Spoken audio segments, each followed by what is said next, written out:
여러분 살면서 누군가를 질투해 보신 적 있으십니까? 질투는 살면서 누구나 경험하게 되는 감정이죠.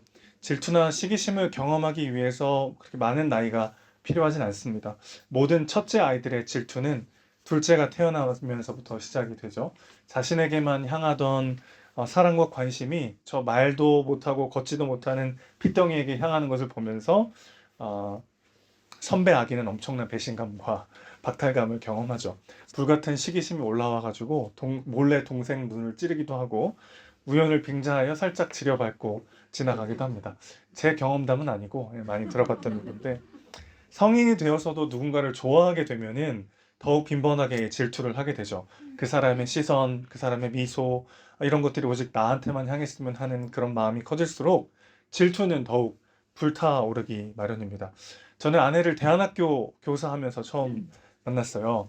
아이들을 사랑으로 돌봐주고 이렇게 진심으로 섬겨주는 모습에 반해가지고 이제 사귀기 시작했는데 사귄 후에는 그런 아내의 모습이 질투가 나기 시작했습니다. 한 번은 이제 그 목사님 사택에서 아이들이 잘 지냈거든요. 이렇게 기숙사를 따로 둘 정도로 학교가 크지 않았기 때문에 목사님 사택에서 아이들이 먹고 자고 숙식을 했는데 사택에서 아이들이 지내는 중에 한 중학생 남자아이 얼굴에 제 아내가 팩을 해줬다는 거예요. 그 말을 듣고 제가 굉장히 기분이 나쁘더라고요. 그래서 막 갖은 명분과 이성적 근거들을 대면서 그렇게 하지 않는 게 좋겠다. 학생과 제자 사이 적당한 선은 필요하고 막 엄청 얘기했지만 사실 근본적인 마음의 동기는 질투였습니다. 질투. 사람이 질투심에 빠지면 질투와 시기심은 사람을 참 쪼잔하게 만드는 것 같아요. 그 뭐 팩 하나 붙여준 게 뭐라고 막 제가 막 열변을 토해가면서 그래서 결국 그때 싸웠던 기억이 나요. 오늘 17절 말씀 보면은 대제사장과 사두개인들의 마음에 시기가 가득했다라는 이야기가 나옵니다. 사실 대제사장들과 사두개인 그리고 사도들을 비교해 보면은 사실 비교가 안 되는 두 집단이거든요. 사두개인들이라든지 대제사장은 당시 정치 종교 엘리트들이었습니다. 사도들과는 사회적으로 누리고 있는 신분 차이가 어마어마한 존재들인 거죠. 그러니까 이 종교 지도자들이 사도들을 질투하기에는 너무 어울리지 않은 거예요, 사실. 근데 왜 이런 일이 벌어졌을까? 17절에 시기심이라고 번역된 헬라어 단어는 젤로스라는 말인데 이 젤로스에서 영어의 질이라는 열심이라는 단어가 나왔습니다. 그러니까 시기심과 열심은 뿌리가 같은 거죠. 시기심과 열심은 둘 다 무언가를 향한 강한 열망의 결과라고 볼 수 있겠어요. 우리가 열망하고 갈망하는 무언가로 인해서 우리는 시기심을 느끼기 마련인 것이죠. 첫 아이의 둘째에 대한 시기심이나 혹은 연인들의 질투는 자신만 사랑받고 싶은 열망 때문에 발생합니다. 꼭 사랑뿐만 아니라 다양한 욕망들이 우리로 하여금 질투에 빠지게 만들곤 하는 거죠. 종교 지도자들은 남다른 열심과 노력으로 그 자리까지 오른 사람들이었어요. 성전에 더 많은 사람들이 모이기를 열심히 노력했던 사람들이고, 그래서 사람들의 관심과 존경이 사도들에게로 향하자 엄청난 시기심에 빠지게 된 거죠. 사실 그들의 열심과 그들의 노력의 뿌리에는 뭐가 있었습니까? 하나님의 영광이 아니라 자신들의 이름을 위하여 열정적으로 하나님을 이용했던 자들이 당시의 종교 지도자들이었던 것이죠. 그들이 진정으로 지키고자 했던 것은 하나님의 나라가 아니라 사람들에게 박수받고 존경받는 자신들의 자리였습니다. 그래서 그들은 복음을 듣고도 기뻐할 수가 없었어요. 31절, 32절 이렇게 30절, 31절 사도들이 복음을 전하는데 그 핵심은 이거였어요. 너희가 나무에 달아 죽인 예수를 하나님이 살리시고 우리에게 회개함과 제사함을 주려고 예수를 오른손으로 높이사 임금과 구주로 삼으셨다. 이 복음의 메시지 앞에 수많은 백성들은 우리가 어찌할꼬 하면서 통회하며 하는 마음으로 하나님 앞에 나아왔습니다. 우리가 메시아 예수를 죽였다는 그 사실 앞에 우리의 소망 없음과 우리의 죄인됨을 자각하고 직면하면서 애통하면서 사도들 앞에 나와서 우리가 그러면 어찌할꼬 그렇게 매달렸던 것이죠. 그러면서 그들은 진짜 복음을 경험했고 예수 그리스도의 은혜와 새 생명을 누리는 사람들이 되었던 것이죠. 그러나 종교 지도자들은 똑같은 메시지를 듣고도 전혀 다른 반응을 보입니다. 33절 보시면 크게 노하였다 그랬습니다. 여러분 단순히 당황하거나 기분이 나쁜 정도가 아니에요. 크게 노하여라고 번역된 이 표현은 마음이 갈기갈기 찢어지는 것을 의미합니다. 극단적 분노와 미움이 있었다는 거죠. 그리고 사도들을 없애버리려는 열망이 종교 지도자들의 마음에 막 불타오르게 됩니다. 무엇이 그들을 이렇게 만들었을까요? 슬픔은 삶의 중요한 것을 잃어버렸을 때 느끼는 감정입니다. 반면에 절망은 우리가 궁극적인 것이라고 생각하는 무언가를 잃어버렸을 때 오는 반응이에요. 자, 그러니까 우리가 살면서 누군가의 이별을 경험하고 어떤 상실을 경험하고 실패와 낙심을 경험할 때 그 가운데 막 슬픔의 마음이 찾아올 때가 있습니다. 근데 이 슬픔의 강도와 깊이가 너무 세져서 그게 절망까지 간다는 건 뭐예요? 내가 상실하고 잃어버린 바로 그 대상이 내 존재의 궁극적인 자리를 차지하고 있었다는 뜻인 거죠. 분노도 마찬가지입니다. 내가 중요하게 생각하는 무언가를 누군가 건드릴 때 화가 날 수 있어요. 그러나 내 존재의 중심을 차지하고 있는 것을 누군가 건드릴 때 분노가 치밀어 오르게 되는 거죠. 그러니까 우리의 슬픔 혹은 우리의 절망, 우리의 화남과 더 나아가 분노에 그 뿌리에 뭐가 있는지를 우리는 돌아봐야 하는 것이죠. 28절 보시면 이 사람의 피를 너희가 우리에게로 돌리고자 한다. 이렇게 이야기하고 있어요. 예수라는 이름은 당시 매우 흔한 이름이었습니다. 구원자, 해방자라는 의미를 가지고 있어요. 뭐 예슈아, 여호수아 다 같은 맥락의 이름입니다. 그러니까 굉장히 흔한 이름인데 굳이 예수라는 이름도 부르지 않고 이 사람이라고 지칭하고 있는 종교 지도자들의 모습을 보게 되는 거죠. 이 공회의 지도자들에게는 예수님이 구원자여서는 절대 안 됐었습니다. 왜냐하면 만약 그것이 진리라면 그들의 정치적인 권력과 입지가 심각하게 흔들릴 수밖에 없는 상황이기 때문이죠. 그들이 가진 권력은 그들의 종교적 특권에 뿌리를 두고 있었어요. 그들은 성경을 해석하고 또 성경을 가르치면서 그 성경을 기반으로 판결을 내리는 막강한 권력을 가지고 있었죠. 그런데 그런 그들이 바로 그 성경에서 예언하는 메시아를 알아보지 못하고 그를 잡아 죽이는데 앞장섰다. 이것은 그들이 가진 모든 기득권의 뿌리를 뒤흔들 수 있는 사건이 되는 것이죠. 그러니까 지금 종교 지도자들은 그들에게 가진 권력, 그들이 누리는 이 기득권, 이게 그들의 삶의 가장 궁극적인 것이었기 때문에 사도들로 인해서 그것이 흔들릴 것이라는 위기감을 느끼자 그들은 극도의 분노와 증오심을, 시기심을 갖게 되었던 거죠. 그러니까 언뜻 보기에는 사람들의 관심과 사랑이 쏠리니까 거기서 그냥 질투한 것처럼 보이기도 하지만 사실 더 내면을 깊이 들어가 보면 그들의 존재의 중심에 있었던 것들이요. 자신의 기득권을 지키기 위한 열심이었고 그것 때문에 오는 분노였다는 것입니다. 믿음이라고 하는 것은 존재의 기반을 바꾸는 거예요. 내 존재의 기반이 바뀌지 않으면 아무리 복음을 들어도 분노하고 시기할 수밖에 없습니다. 정말 내 존재의 뿌리에 예수 그리스도의 사랑과 은혜가 있는가? 하나님 안에서 진짜 내가 얼마나 존귀한 존재고 하나님 나라의 자녀요 상속자로 내가 여기 서 있는가? 그 안에서 나를 발견하지 않고 다른 것에서 내 존재 가치와 삶의 의미를 계속해서 찾다 보면 그 영역이 건드려질 때 우리는 부단히도 시기와 분노와 흔들림을 경험하게 되는 것이죠. 우리의 마음을 분격하게 하고 두려움과 외로움으로 우리의 존재를 뒤흔드는 것. 사실 바로 그것이 우리가 진짜 섬기는 대상일 때가 많습니다. 우리는 바로 그것 때문에 예수님을 더 붙잡지 못할 때가 참 많이 있는 것이죠. 대제사장들과 사두개인들, 이 종교 지도자들은 자신들의 기득권이 그들의 존재의 기반이었어요. 그래서 그들은 그것들을 잃지 않기 위해서 예수를 죽이는 선택을 한 거죠. 우리의 오늘의 열심은 무엇을 향해 있습니까? 우리 마음속 끊임없이 타오르는 열망은 무엇에 목말라 하고 있는지를 우리는 깊이 돌아봐야 하는 것이죠. 목사님, 나는 그렇게 막 열망하면서 살지 않는데요. 그럴 수 없다는 것을 기억하셔야 합니다. 허공에 떠 있는 사람은 아무도 없는 것처럼요. 우린 반드시 무언가를 디디고 서서 살아가고 있잖아요. 우리의 마음도 마찬가지입니다. 우리의 마음도 신념의 진공 상태에 서 있는 게 아니라 반드시 어떤 신념을 기반으로 해서 존재한다는 것을 기억하셔야 합니다. 그러니까 내가 굉장히 중요하게 생각하고 있는 내 존재의 기반이 누구나 다 있다는 거예요. 그게 흔들릴 때 마치 내 인생 전부가 흔들리는 것처럼 내 존재가 갈기갈기 찢기는 것 같은 그런 분노와 두려움과 시기심을 경험하게 되더라는 것입니다. 오늘 막 종교 지도자들이 다시 한번 위협하고 그들에게 막 호되게 호통하는데 사도들의 마음은 흔들림이 없어요. 29절 다시 보시죠. 사람보다 하나님께 순종하는 것이 마땅하다. 사람을 의식하고 사람 때문에 움직이는 것이 아니라 하나님께 순종하기 위해서 움직인다, 우리는. 이것이 결국 그들의 삶을 지키는 너무나도 중요한 가치가 되었다는 것이죠.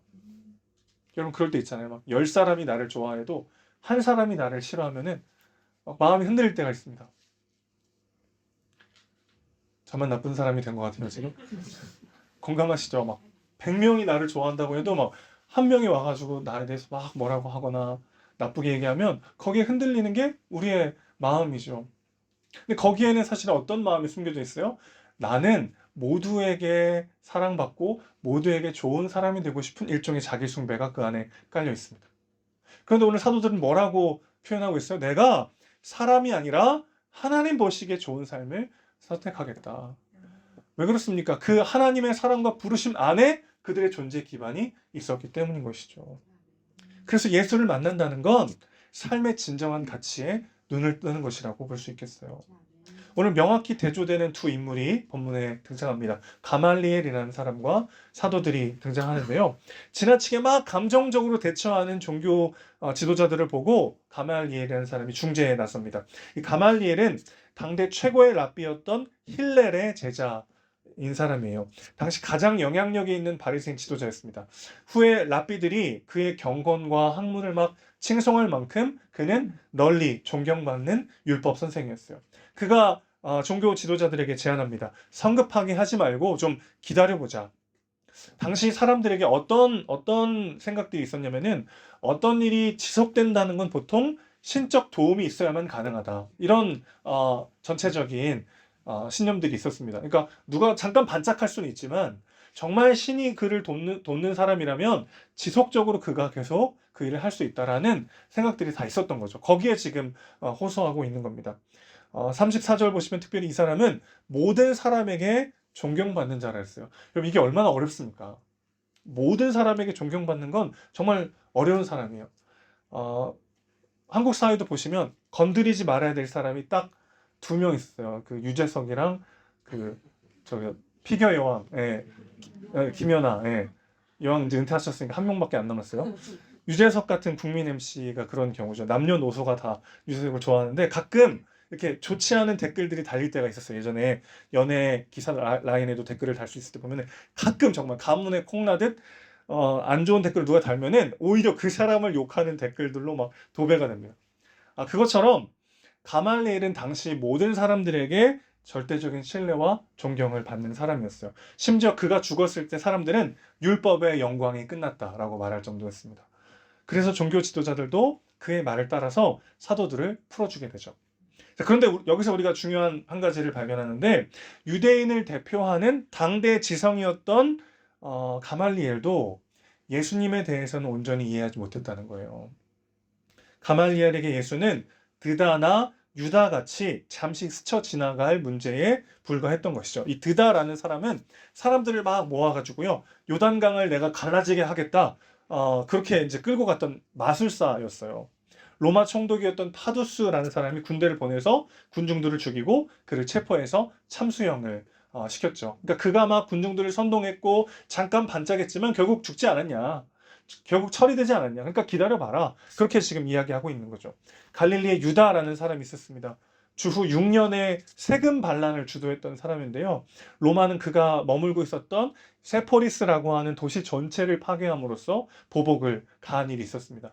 그가 했던 잠깐의 봉기도 신이 함께했던 일은 아니었기 때문에, 하나님의 뜻은 아니었기 때문에 자연히 사그러졌다는 거죠. 그러니까 지금 가말리엘이 이야기하고 있는 건 뭐예요? 드다나 유다의 케이스를 잘 보면 지금 잠깐 막 군중들을 선동하고 엄청난 일이 벌어질 것 같지만 정말 신의 뜻이 아니고서야 그게 지속될 수 없으니까 괜히 혹시나 진짜 하나님 뜻인데 우리가 성급하게 나서가지고 일을 망치지 말고 기다려보자, 그렇게 이제 제안한 거죠. 언뜻 보면 굉장히 지혜롭고 이것 때문에 사도들이 풀려난 거죠. 그런데 율법에 통달하고 바리새인 중에 바리새인이었던 그도 예수님을 만나지 못하면 그의 지성과 능력과 스펙이 참 초라해지는 거죠. 무의미해지는 것입니다. 반면에 사도들의 모습은 어떻습니까? 예수를 위해 고난당하는 삶을 기뻐하고 있죠. 41절 보시면 사도들은 예수님의 이름을 위하여 고난받는 것을 기뻐하면서 복음을 가르치고 전하는 것을 멈추지 않았습니다. 유대 법정의 전통적인 관행에 따르면은 정식 판결이 내려지기 전에도 종교 지도자들의 직권으로 공회에 선 사람들에게 채찍질 정도는 할 수 있었어요.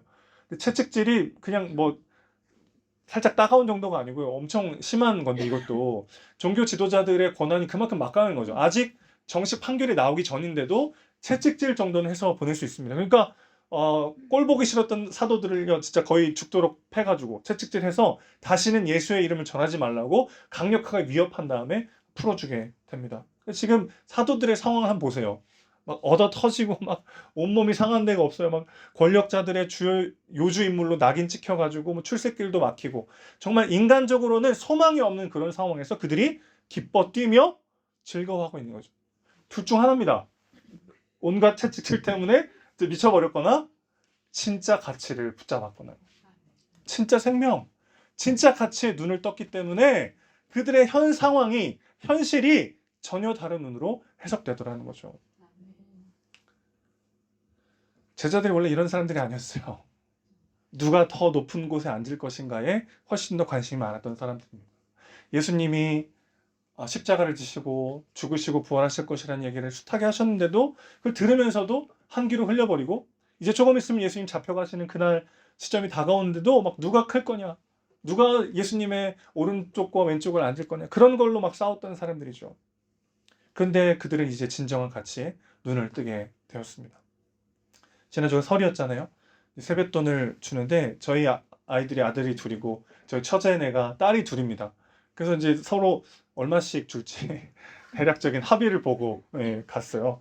근데 사실은 저희 아이들이 더 어릴 때는 저희 아이들만 손주가 저희 아들만 있어가지고 양가에 저희가 이제 받기만 했는데 한 번은 저희 장인어른이 큰 애한테는 5만 원 한 장 주시고 작은 애한테는 10,000원짜리 2장, 그러니까 2만 원을 딱 주신 거예요. 큰애가 딱 보더니 할아버지한테 말했습니다. 할아버지 나도 2개 주세요. 2개 그랬어요. 5만 원이 훨씬 더 큰 걸 모르면 동생이 2개 받은 거에 막 시기심이 불타오르는 거죠. 나도 2개 달라. 이게 우리의 모습일 때가 있다는 거예요. 하나님이 우리에게 원하시는 그 삶의 영광과 가치에 눈뜨지 못하면 세상 사람들이 추구하는 똑같은 것들에 목을 메고 거기에 시기와 불안과 염려에 빠져 있을 때가 얼마나 많이 있습니까? 우리는 사실 가말리엘 같은 삶을 원하지 사도들과 같은 삶을 원하지 않아요. 좀 더 솔직히 얘기해 볼까요? 우리의 자녀들이 가말리엘처럼 쓰임받기 원하십니까? 사도들처럼 쓰임받기 원하십니까?